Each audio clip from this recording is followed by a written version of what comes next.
Now, my young people, let me share with you today that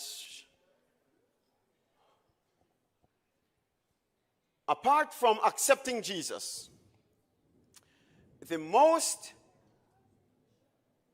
important decision you will ever make in your life is who you marry.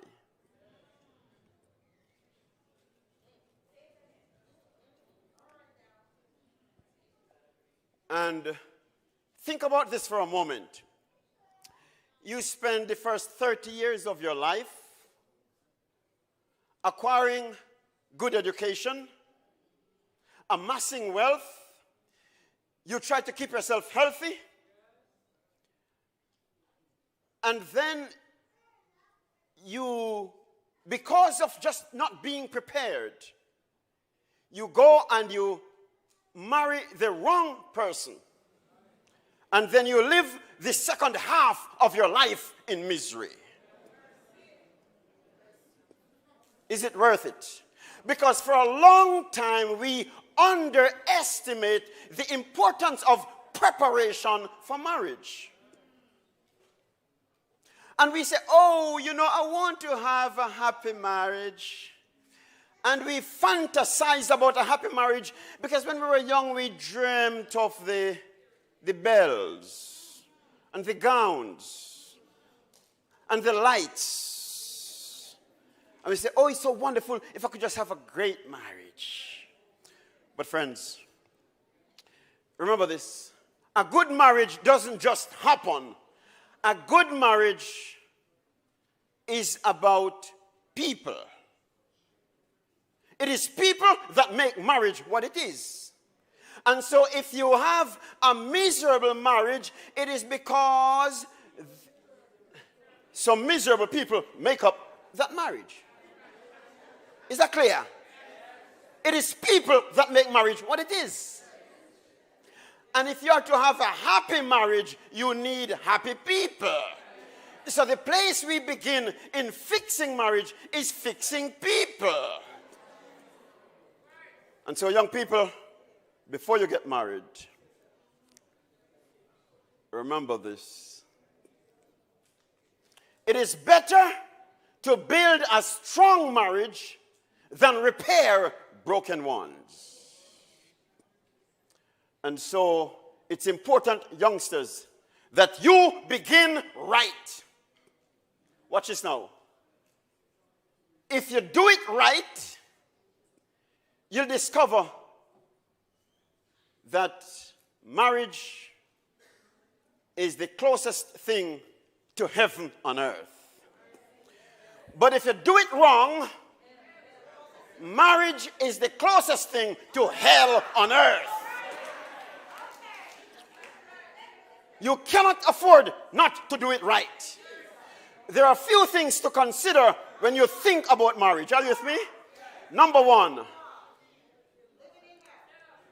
and take this seriously, friends, you must get premarital counseling. If you don't get premarital counseling, it's like a layman sitting in the cockpit of an aircraft, ready to taxi down the runway and over the Atlantic Ocean. No preparation. He's bound to crash.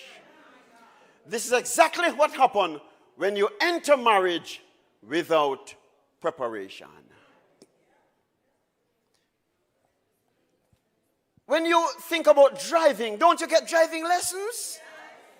But why is it people don't get marriage lessons before they marry? They don't take marriage seriously.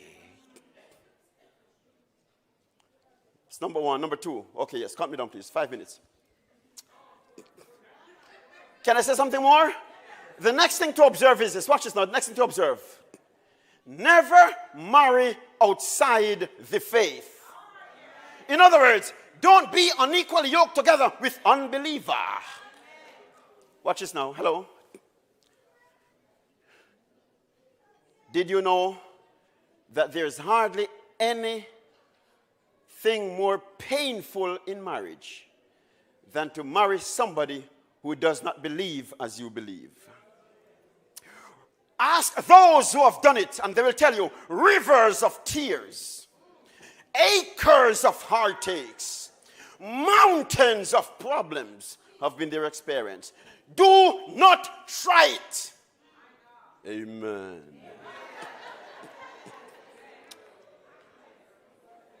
The next thing I want to say to you is this. As you contemplate marriage, another thing you must never do. Watch this. Are you with me?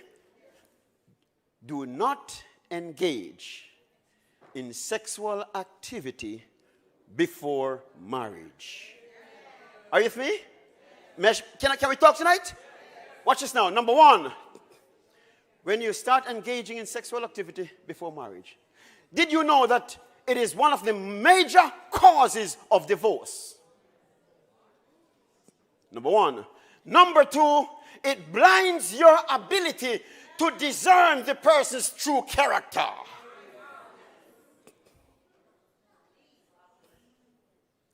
So God wants us to do it the right way. Is that clear? I have much to say, but let me just switch over to those who are married. Is that clear? We don't have much time. How many? Those who are married, are you in a mediocre marriage? Are you suffering in silence? You can do something about it. Get help. Amen. Get help. See the pastor, see somebody, but get help. Is that clear? Number two, improve your thinking and you improve your marriage. Change your mentality. Men and women alike, read some good books. Go to seminars. Take workshop. Do a mentorship program.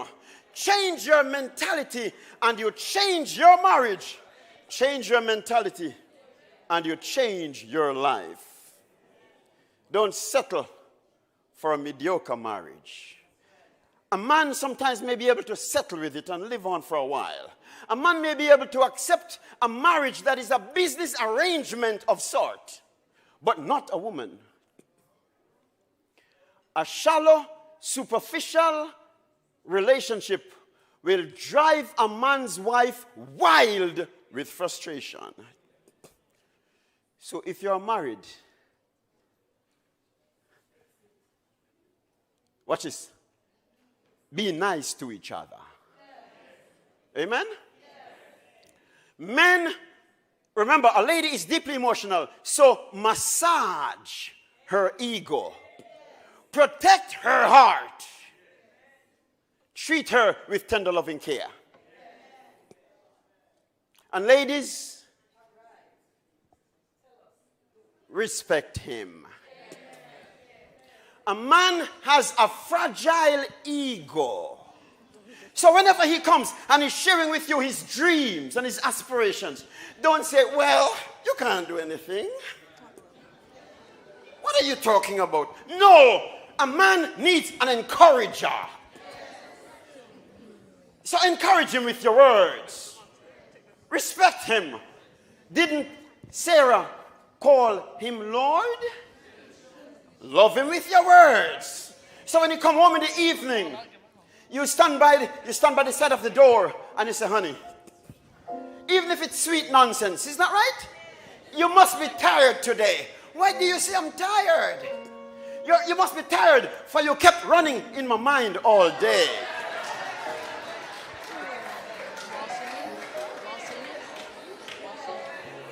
Ladies, love him with your words. You call him on the phone and you say, you know, honey, today I was writing my dad a letter, but every word I put on the paper was your name. Love him with your words. Is that right? Respect each other. Remember this. Marriage, I want to close with this. A teaspoon of honey attracts more bees than a barrel of vinegar. Be sweet in your marriage. Massage their ego. Call them on the phone and say, I just call. Hang up the phone. Then you pick up the phone again and says, to say, hang up the phone. You call again, I love you. She will beat you home. Amen. Love them with your words. God bless you as you have a